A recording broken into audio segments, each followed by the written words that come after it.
देखें, आज का जो फैसला आया है उसमें स्पेशल कोर्ट ने मैं ये कहूँगा कि एक्यूज जनरल परवेज़ मुशर्रफ को फेयर ट्रायल दिए बगैर ये फ़ैसला सादर किया है।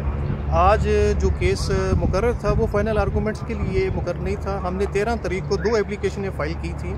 342 की स्टेटमेंट थ्रू कमीशन के लिए एक एप्लीकेशन इस वक्त कोर्ट के पास पेंडिंग थी, जिस पर आज मोअज़्ज़ज़ अदालत ने ऑर्डर फरमाना था कि आया कि वो उस एप्लीकेशन को एक्सेप्ट करते हैं या रिजेक्ट करते हैं। तो उन्होंने उन 2 एप्लीकेशन को सुने बगैर, फ़ाइनल आर्गूमेंट्स को सुने बगैर जजमेंट सुना दिया है कि अगर आप एक्यूज़ को फेयर ट्रायल का मौका नहीं देते, जो कि पाकिस्तान की कवानीन में इस चीज़ की बाकायदा ज़मानत दी गई है, फंडामेंटल राइट जो है वो कॉन्स्टिट्यूशन ऑफ पाकिस्तान में हर मुल्ज़िम को इस चीज़ का हक़ देते हैं कि उसको एक फेयर और इंडिपेंडेंट ट्रायल का मौका दिया जाए।